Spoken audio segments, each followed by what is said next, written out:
Massive thank you as always to our top tier patrons, Sarah Turner and Justin Harper. The podcast takes a considerable amount of work, so we really do appreciate everyone's contribution. You can support us too at patreon.com. It's not just in your head. Perks include access to our Discord server where we regularly discuss all kinds of things and access to our monthly reading groups. Alternatively, please do follow us on social media or rate us on Apple Podcasts and help spread the word. This week's random call out goes to patron Anthony Ferretti. Sorry for not rolling my R's there. I suck at that. Lol.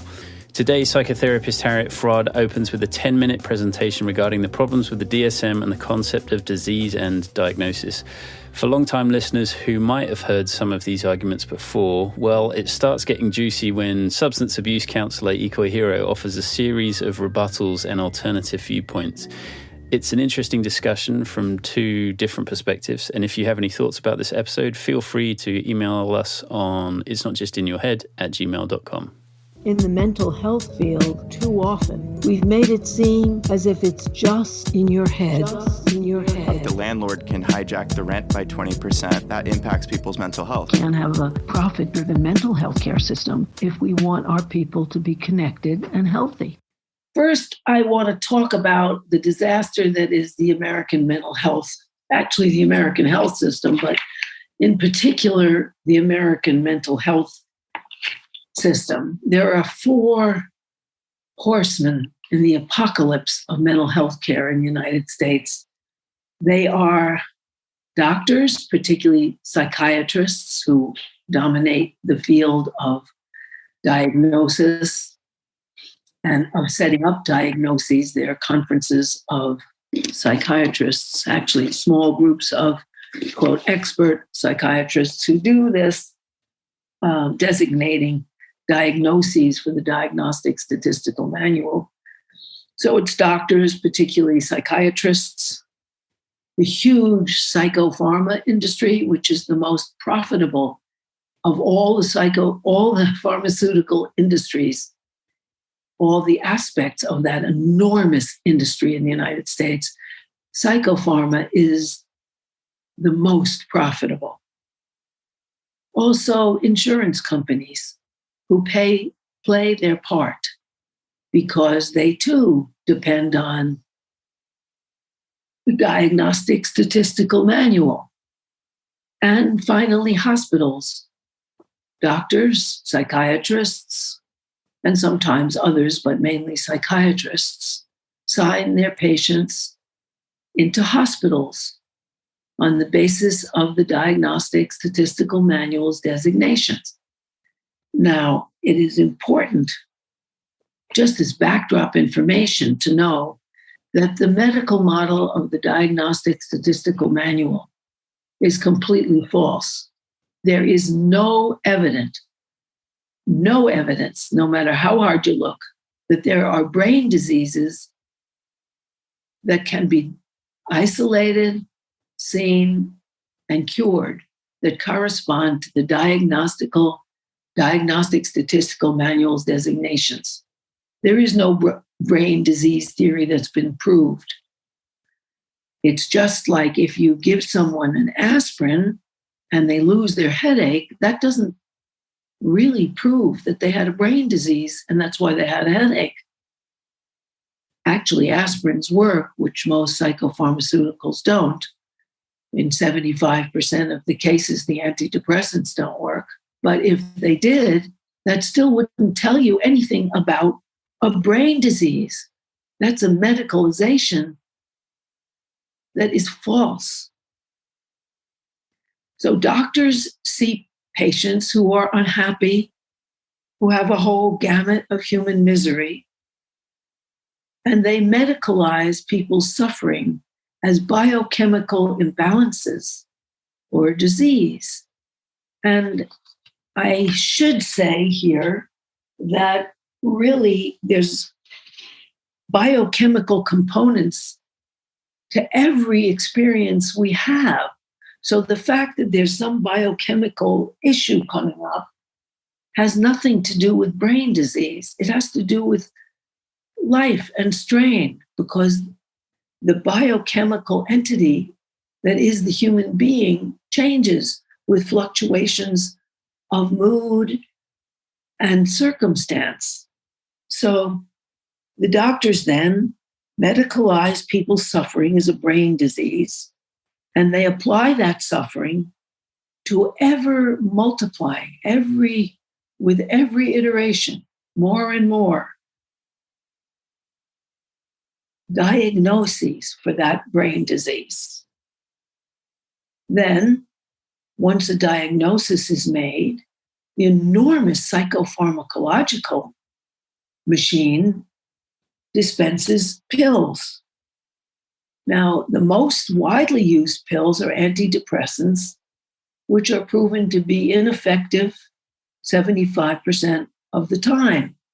And in the 25% of the time when they work, their work is attributable in the vast studies that are done by the medical system in England, which is a not-for-profit medical system, as well as in Scandinavia.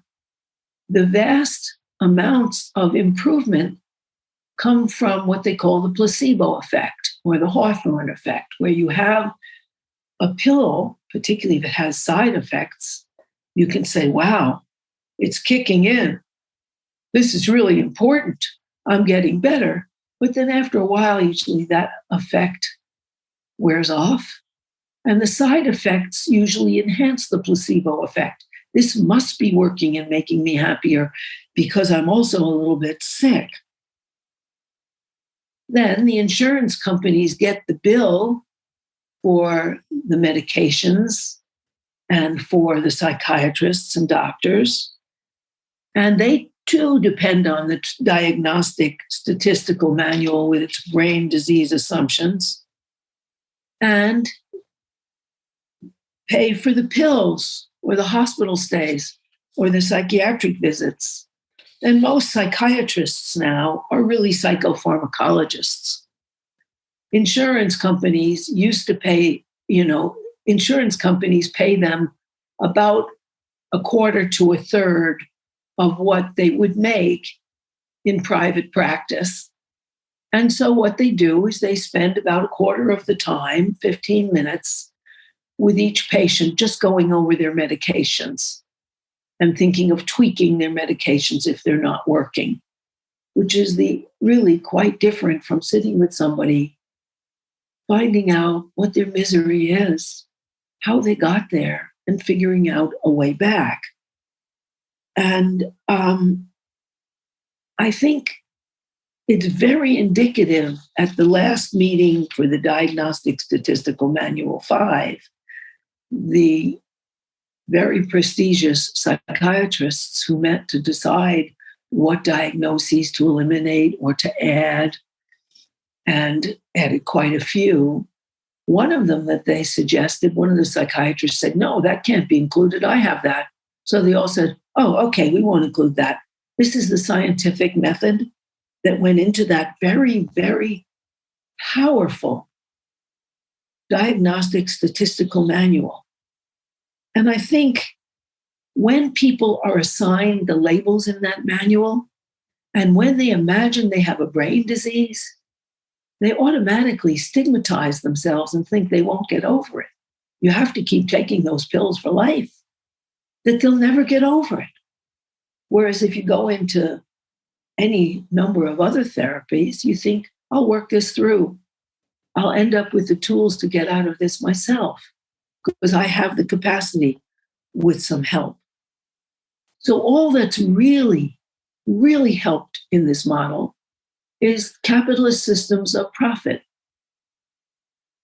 Pharmaceutical profit, insurance company profit, lucrative psychiatric salaries, as well as all the other wonderfully lucrative capitalist gains they get. For example, psychopharma pays, the least they pay a psychiatrist is 30 grand a year to invite his or her colleagues in for chat about the wonders of a new medication. The company representative comes to these chats and provides the wine and cheese. And if the psychiatrist should say something negative about the medication, he or she is reprimanded. And if they continue, the gravy train stops.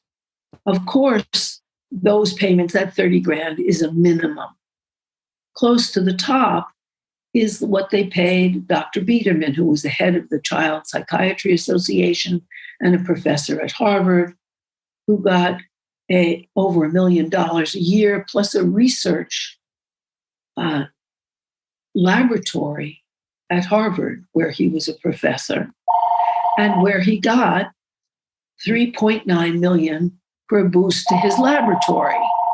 And that was for recommending Zyprexa, a Johnson & Johnson drug for psychosis, recommending that to children who got diabetes, who didn't end their psychosis. And it was a tragedy. But Johnson & Johnson made an enormous amount of money. And the several $1 million fine they had to pay was referred to as one of the Johnson & Johnson representatives said, okay, so we have to pay over $1 million. Hey, you're speeding towards billions. You pay the traffic ticket. So that there is enormous profit here for psychiatrists. And there's also another way that Big Pharma gets the word out, and that is they publish journals in journals where psychiatrists publish and praise the drug. They don't have to divulge how much money they got from the company that's hustling that drug. And sometimes the company itself writes the article. And then the psychiatrist, who is very prestigious and gets it published, has his name published. So that we have an enormous capitalistic bribery scheme going on with a diagnostic statistical manual, which really doesn't capture the origins of human misery, which are often social or political, not only personal, and often and most often cannot be addressed by the drugs that people are taking. So that this is a real tragedy. That's it in a nutshell. And it's one of the reasons the United States has huge misery. Out of the 34 countries that are the most rich countries, the United States comes in 31st in terms of human misery, has the most. Only 4 other countries have more human misery than the United States, according to a massive study that was done and then published in a prestigious journal. I can find the name of it in a minute. But it's called Psychiatry and Social Justice, Well-Being in English-Speaking Countries in the World Theater. So anyway, that's, I think, all I want to say to get started. Actually, it would be interesting to know here if my perception of this is correct, which is that the DSM in the 80s, was it the DSM-3, is where it really sort of took off in a mainstream sense, right? Like if everyone in general is encouraged towards therapy of some kind or another, and there's this push from the pharmaceutical thing, I assume that today the reason everyone on social media, either through professional or self-diagnosis, knows all of these terms like ADHD, bipolar, anxiety, blah, blah, blah. Mm. I assume this manual is the source of all of those terms. Yes. Right. So it makes perfect sense that it blows up from that, starts to balloon from the 80s, and this language then leaves the sort of medical establishment and becomes part of the language of the general population over the last 40 years or so, right? Mm-hmm. So it then becomes a regular person's way of understanding maybe something that's going on in their life. And that, I think, is kind of interesting because maybe that evolves and changes the nature of how anyone perceives themselves, how they think about themselves. And I wondered if, Ikoi, you had sort of any thoughts on diagnoses or labels, or whether they help or hinder? One of the major things, right, is issues, especially in terms of the medical infrastructure, is kind of like this it's this extreme compartmentalization and specialization. Because the brain is part of the human body, but it's kind of been like relegated separately for such a long time. Yes. And then it's trying to. So on one hand, there is a certain attempt, and the DSM-5 is that attempt to bring the brain back into the medical model, right?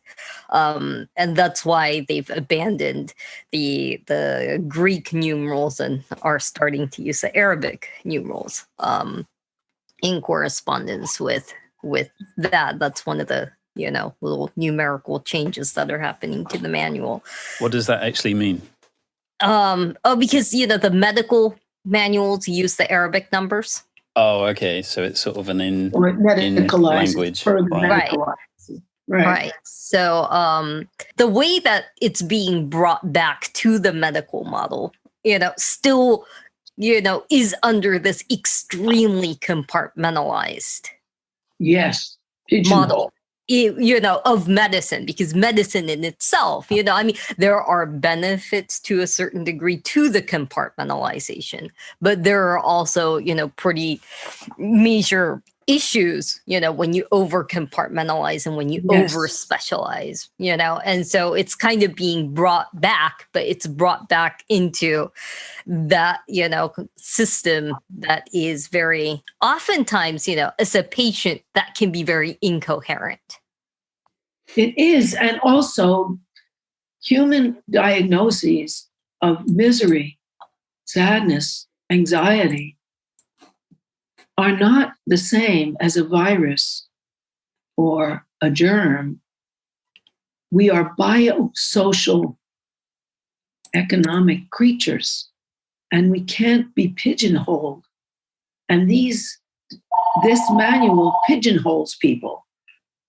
Also, I think it's interesting that this developed in the 1980s, because the 1980s with Reagan in the United States and Thatcher were the beginning of the decimation of public benefits and unions in England. Social services, And social services, absolutely decoy. And the miners' union in England, which was broken, and the flight attendants' union in the United States, which broke and really was broken by the government, who fired all this. Reagan had them fired, all of them. And that decimated the union movement. It was a burgeoning capitalist control and social starvation. And I think the DSM exemplifies that, in that it ignores all of the social effects of unhappiness, tries to cover that unhappiness over. And sometimes you should be sad. And sometimes you should be very angry. And there is no point in getting a whole numb population. And that's a dangerous thing. The Brave New World by Aldous Huxley captures that. So I think it's a destructive development, both socially in terms of benefits and possibilities for people, of empowerment, but also of building big business into people's minds. There's this concept that like science is like this objective truth away from interpretation and politics and social trends. And that's not true because, it's being interpreted by humans that are constantly influenced by those factors. So the fact that like the DSM is a product of the society that it comes from, and it needs to be looked at in that kind of way, I think is an appropriate thing. One thing though about like, especially like, Western science has been a very like, this is a system that categorizes. That is kind of like the function of Western science in many ways. And what are some of the benefits of categorization? Some of the benefits of categorization is that gives people like kind of, a way of organizing thought. It gives people, in an individual sense of like a language to speak, a unifying language to speak about. I think what DSM does is pigeonhole the complexity of human feeling and then medicate it. And I don't think all unhappiness should be medicated. And the burgeoning, growing number of diagnoses that are plastered onto is human suffering. It's not pathological if somebody that you care for dies, or if your government is out of control, to be upset about it. But they make it seem like any kind of powerful emotion is a disease manifestation. And, I think, Ikoy, your point about science is so important.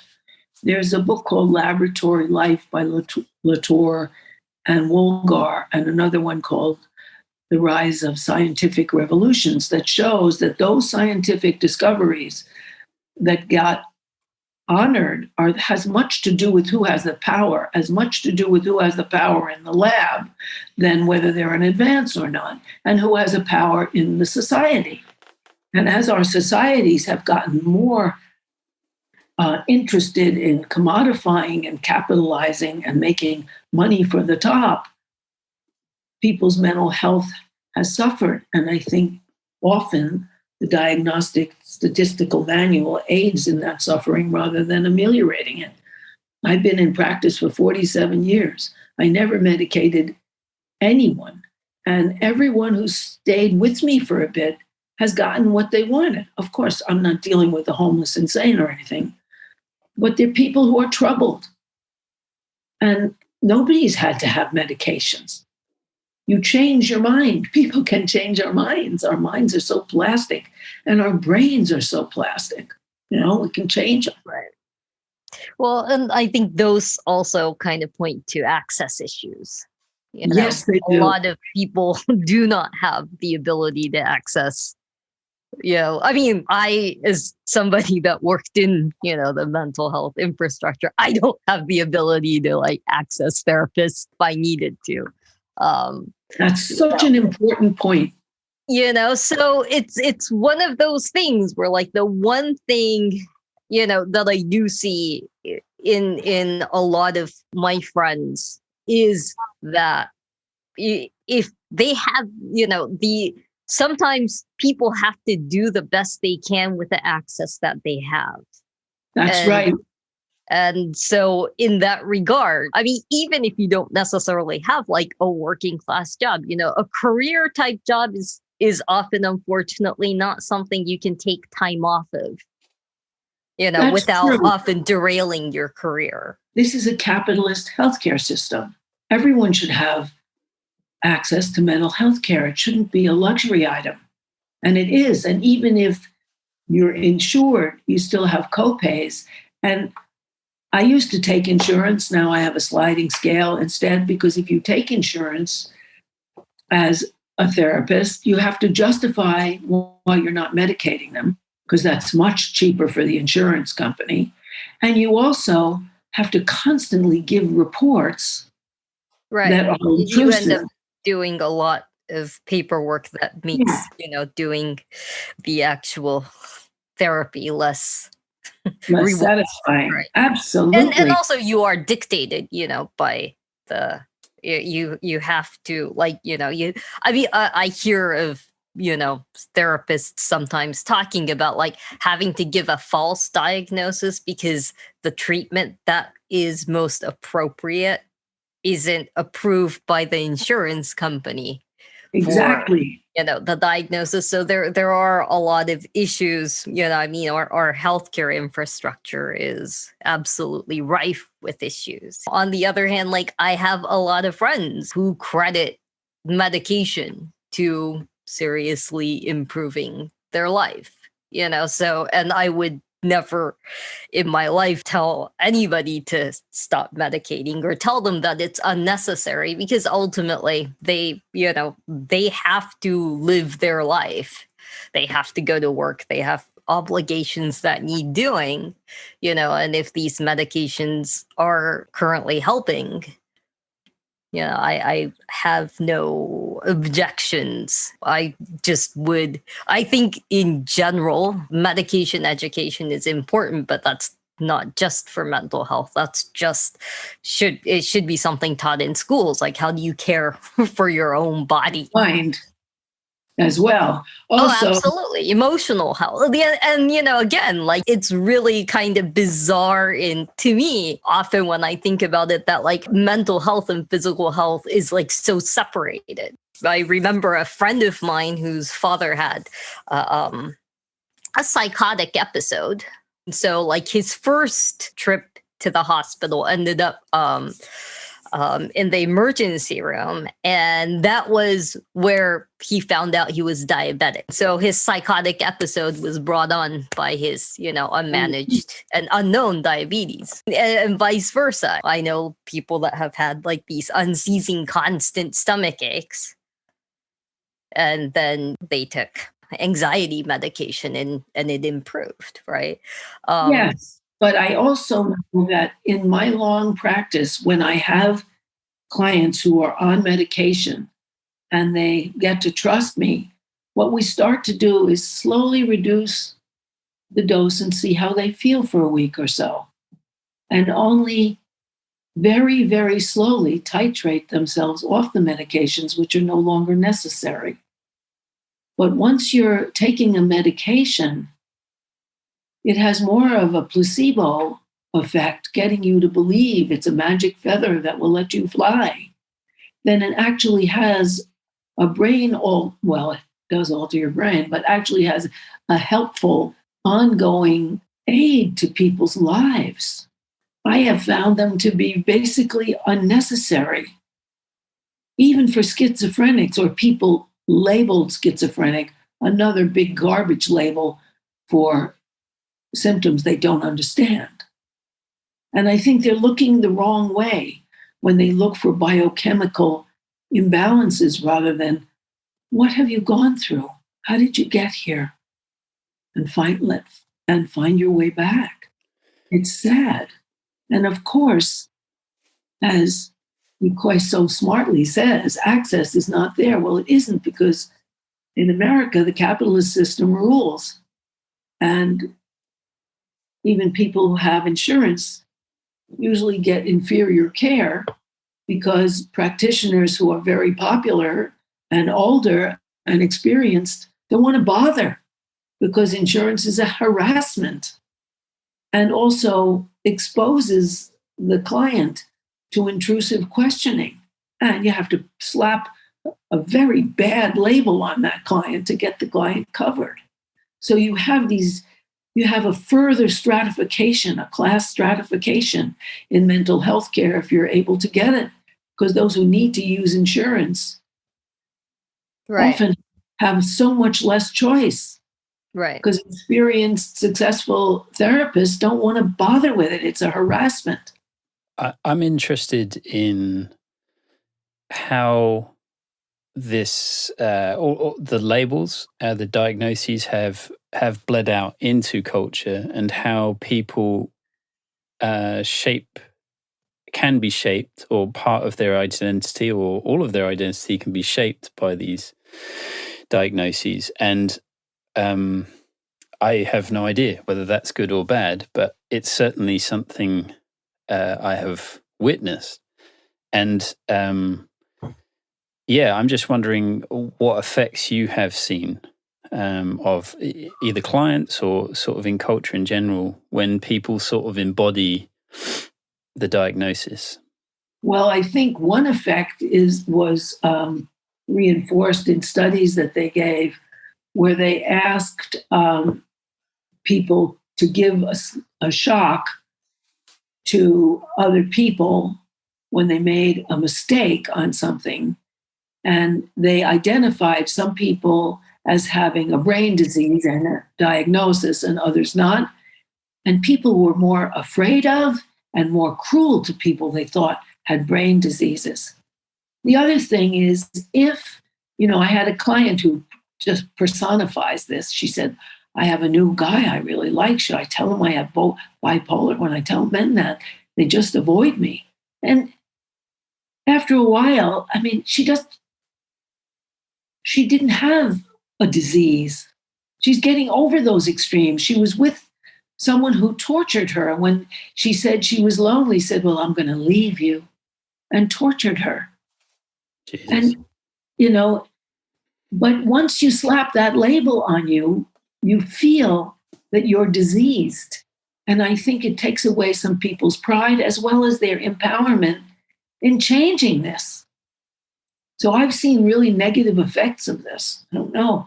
Ikoy, have you seen positive effects of these labels? I can, speak for myself. What do you do with these labels? How do you interpret these labels is just as important as, because a label is just a label, right? Yes. It's how it gets interpreted in society. It's how it gets interpreted individually, mediated by a lot of social attitudes.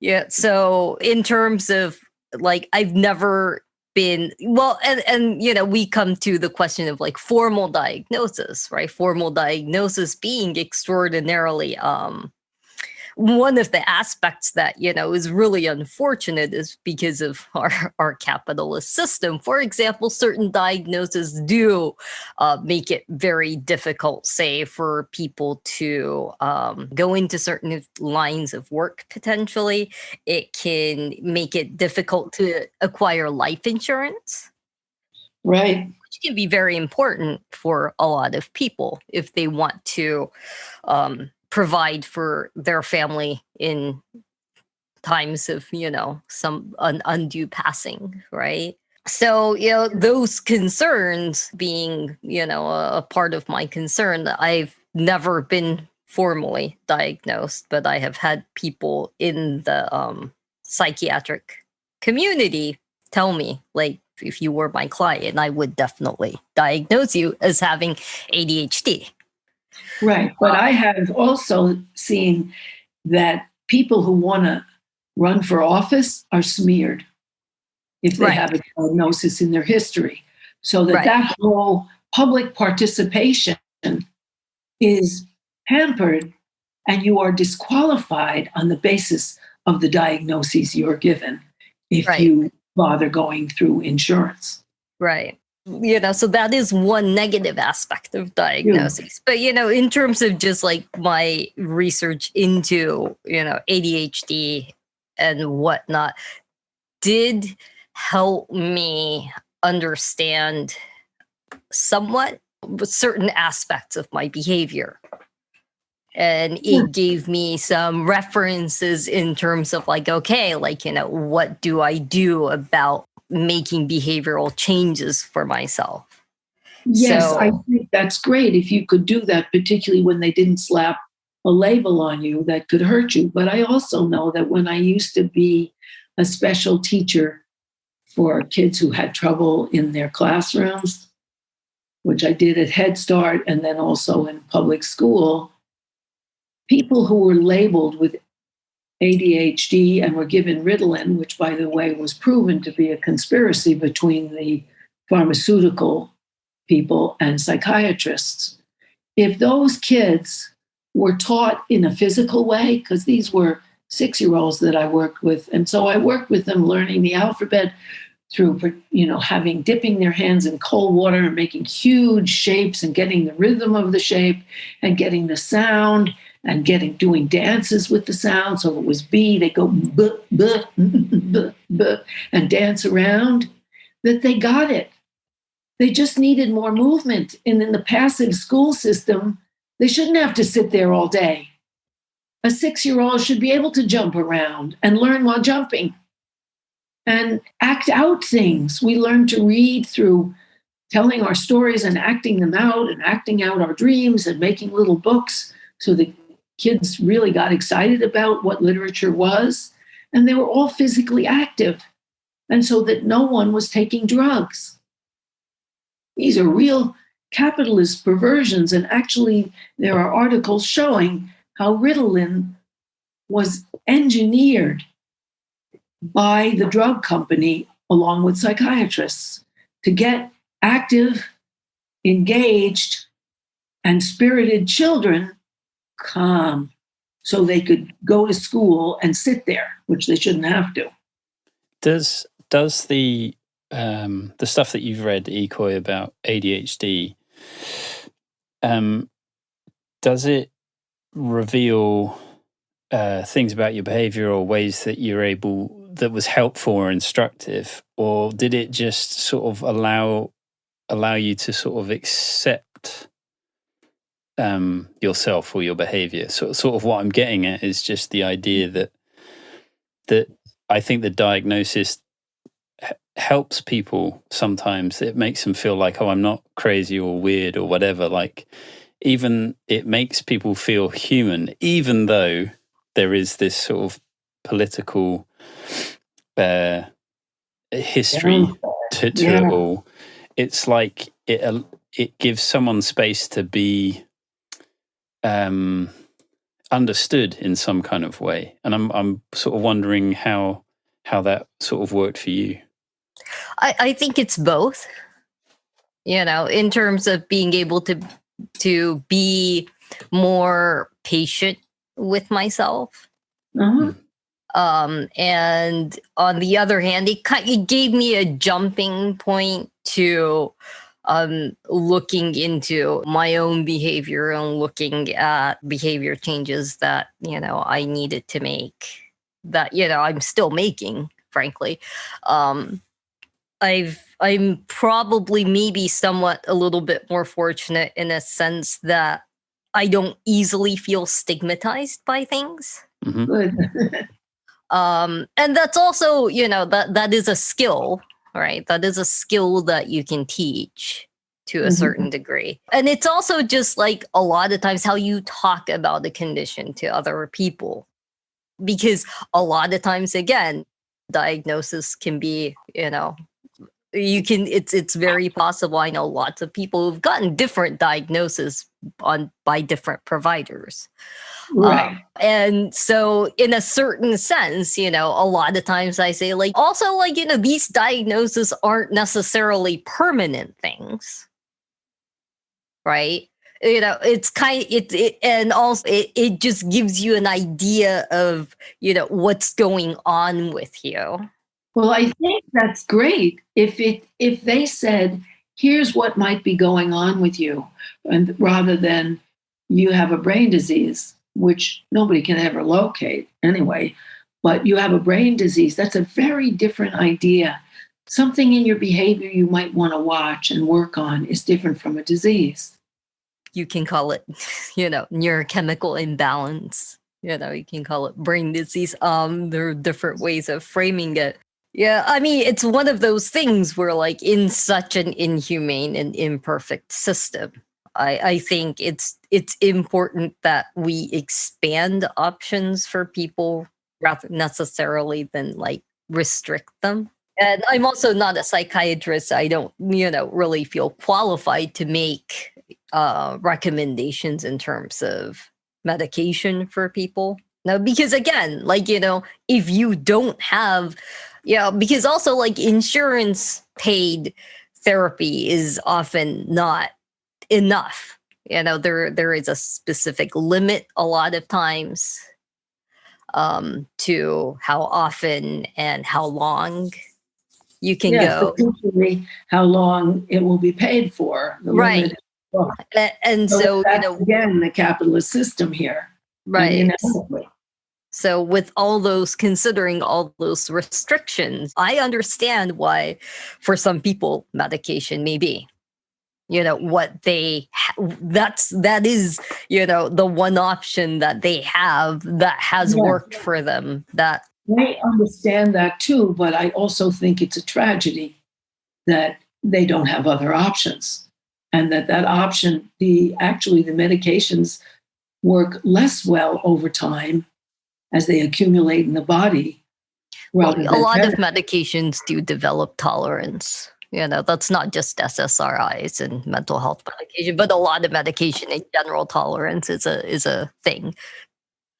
I also want to take up on something you said, which is that you can get different diagnoses from different psychiatrists because there is no science. There's no virus you can point to and test for.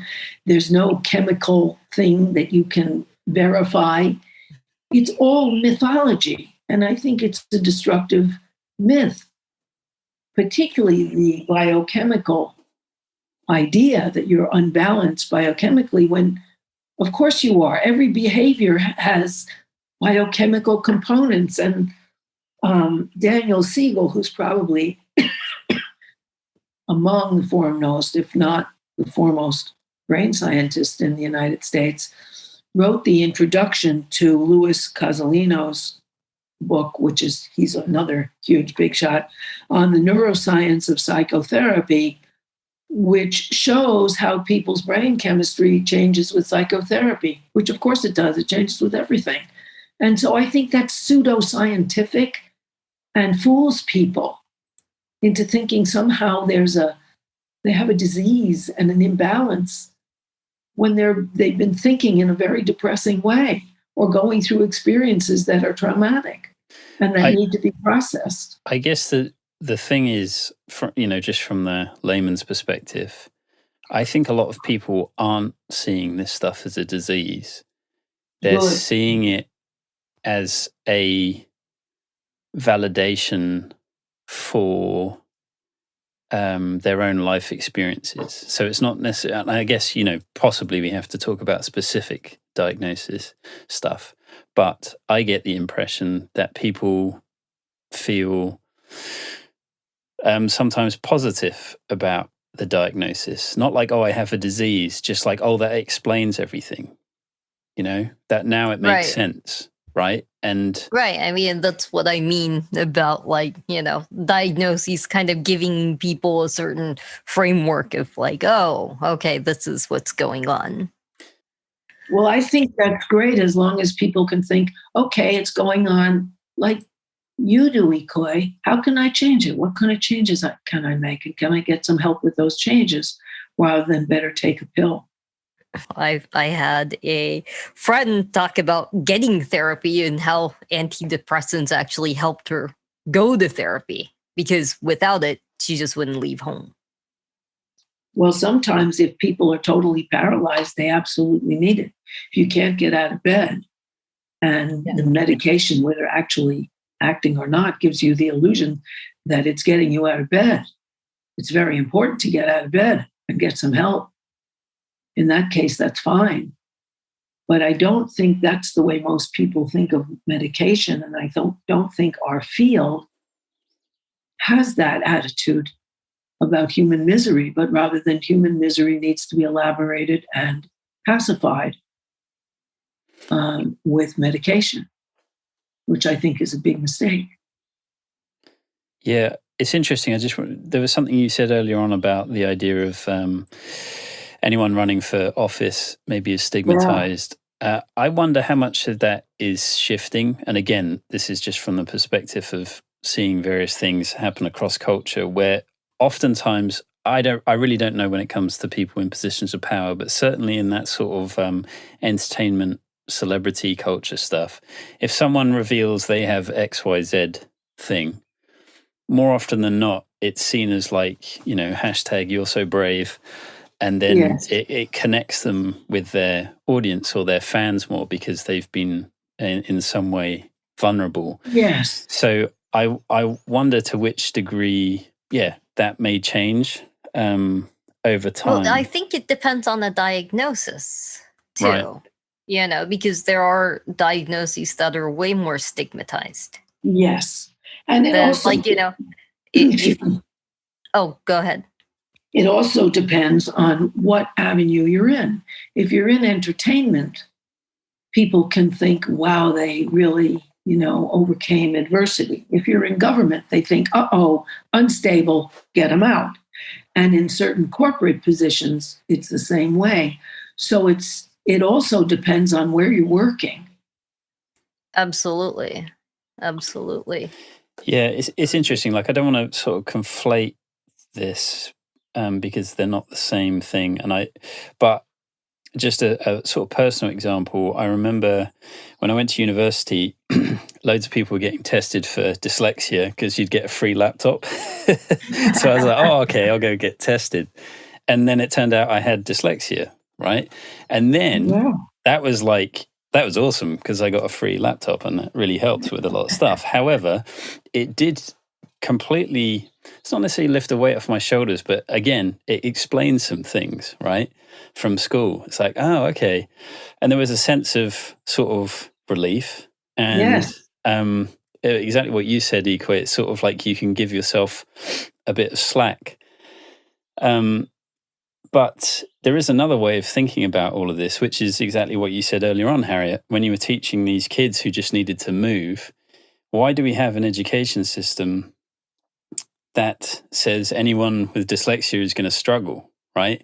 Like instead you would have topics or subjects or ways of learning that aren't necessarily so focused around text.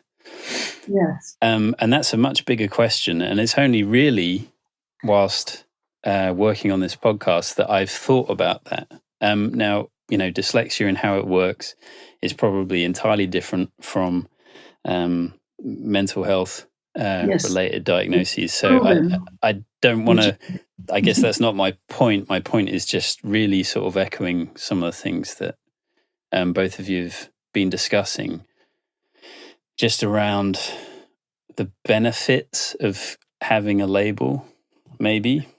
I think the benefit of having a label like dyslexia, which is a provable brain function that can be corrected, you can give people things that allow them to have access to whatever they need.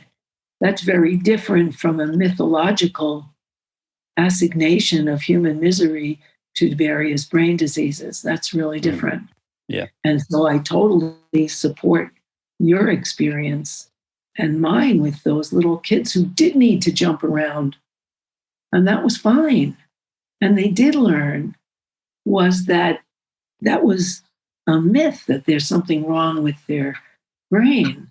No, there was something wrong with the school system.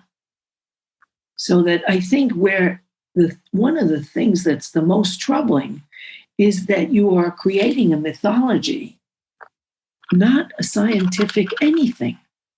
And if you wanted to say we have categories that might help people understand why things are hard for them, that's fine. But a brain disease is a whole other story. Have either of you seen clients come in with either a previous sort of diagnosis or a self-diagnosis, and then sort of go through the process and leave that stuff at the door eventually? Like, yes, right. I mean, especially in terms of like substance use disorder, when you're coming off a long term high use environment, especially for something like methamphetamines, where maybe sleeping regularly may not have been a part of your life for a while. It's really hard to get a baseline. I've known people that were diagnosed with a lot of psychosis, that once they had the drugs out of their system, and they had sleep, and they kind of got to a baseline. It was their diagnosis is they no longer have psychotic disorders, right? I think, and again, that's why I say that diagnosis is not necessarily a permanent condition for everyone. No, and they shouldn't be thought of that way. I must say that I had a client who particularly baffled the medical community because he had seizures and collapsed, and there was no medical reason. Well, what he had was psycholeptic seizures, we figured out. So he doesn't have to have them because we went through the experiences through hypnosis. Because I think what happens to some people is if the trauma is too much, they just go into a mental coma, like when the body has too much to handle, it goes into a physical coma. And before he did that, he had a seizure which took him to the ground, because these memories would come back in disguised form and overwhelm him. But it wasn't a medical thing. They gave him all sorts of things. Before he saw me, he even had electric shock therapy to his brain. And that's barbaric. If they'd listened to him, they would have known that it was trauma. And I think by creating those myths of that you can pigeonhole everything, you lose people's reality and pathologize them, and also put them through barbaric and continuous drug and other treatments that are terrible. And so that, I feel very strongly about this. I love the way Koi says, it can help you. Having a general diagnosis can say, oh yeah, I think I have that. I can work on it. But it's not a pathology. It's a way of being that you want to change, which is different from a disease. It's different from pathology, which is very scary. Well, I mean, I think one thing about, medicine isn't a completed science. It's still a science of discovery and development. Mm-hmm. So one aspect of, I don't necessarily want to have a really strong, sense of like, are there things that could be a disease or an actual chemical imbalance in some people? I think there can be. I don't necessarily want to. We don't know that. We don't know. There's no proof, and we don't know. Yeah. So, it is a process of development. So I don't want to say yes or no. Mm-hmm. I say, neuroscience is a very new science in many ways. And again, a lot of medicine has been about like treating the symptom. Yes, it has. But defining a person through the symptom that they have, perhaps temporarily, is what I'm worried about in this discussion. And I think that therapy has as much to do with socioeconomic, personal, psychological understanding and the understanding of a person's experience, as it certainly has looking at chemicals or just brain diseases. And that's a very dangerous thing about this field of mental health in the United States. And I fear in England as well. I mean, I think it's, basically a worldwide phenomena at this point. Yes, sadly enough. Potentially it's an endpoint anyway of the podcast, but this is one of those things where the ICD, the International Classification of Diseases, is the sort of global equivalent of the DSM. Yes, it is. Right. I don't know if that deserves its own discussion. It may, but it's true. And for when I fill out someone's insurance form, I have to do an ICD and a DSM-5 diagnosis. Well, I have 2 diagnoses that I write down. Right. And I don't know how big a subject this is, but do you find that there's a significant difference between them, or are they aligned? I find them aligned. What do you find, Ikoi? I haven't really looked deep. I've only taken like very cursory looks, but generally speaking, in a lot of ways, all these institutions aren't separate institutions. Right. They have a lot of interaction, and they have a lot of connections. So they both deeply influence each other. Yes, I think that's right. That they basically shape one another and come to agreement. Anyway, I do think this is a good place and time to stop. And I think it's a provocative discussion and an important one. Massive thank you as always to our VIP patrons: Rebecca Johns, Bruce Rogers Vaughan, Sheena Belmas, Alexander Lashley, Jennifer Cox, Seamus O'Connell, Alex Placito, and Sammy. If you have enjoyed anything you've heard Harriet say in this program, you will definitely enjoy Capitalism Hits Home, which is a solo program that Harriet does through Democracy at Work, which is a worker-owned cooperative that produces other great programs such as Economic Update with Richard Wolff and the Anti-Capitalist Chronicles with David Harvey. I can't recommend enough that everyone also listen to Capitalism Hits Home if you enjoy It's Not Just in Your Head. And you can hear more from Harriet on her radio show called Interpersonal Update. It's on WBAI at 2:30 EST on Wednesday afternoons and in the WBAI archives.